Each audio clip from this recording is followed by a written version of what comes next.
Bonjour à tous, aujourd'hui, comment exploiter la courbe de dosage pH métrique, ici d'un acide par une base. Pour traiter cette courbe, c'est-à-dire obtenir la valeur du pH à l'équivalence ou la valeur du volume à l'équivalence, deux méthodes s'offrent à vous. La méthode classique, la méthode des tangentes, la deuxième méthode, plus fine, à l'aide de l'outil Lattice Pro, la méthode de la dérivée.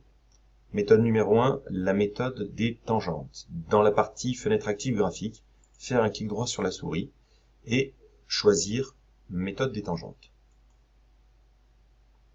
Vous allez placer le curseur sur un point à proximité d'un des deux arrondis encadrant le sceau de pH.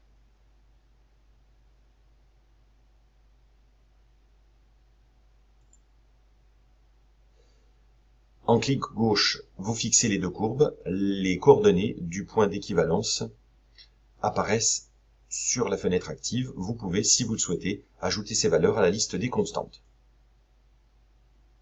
La deuxième méthode, la méthode de la dérivée.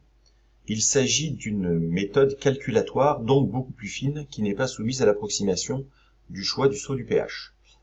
Vous allez dans la partie traitement, puis calcul spécifique, puis choix de la dérivée. Vous allez faire cliquer glisser, si ce n'est pas déjà sélectionné, la courbe que vous souhaitez dériver. Ici, la courbe pH. Le résultat s'appellera dérivée de pH. Le calcul lance la modélisation et fait apparaître directement la courbe à l'écran. La courbe tracée, vous devez maintenant déterminer les coordonnées du maximum de la courbe dérivée de pH. Pour ce faire, clic droit, réticule, que nous allons lier à la courbe par un clic à nouveau droit, lier à la courbe dérivée de pH. La valeur maximale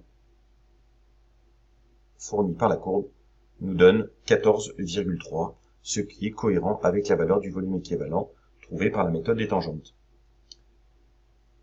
La vidéo est terminée.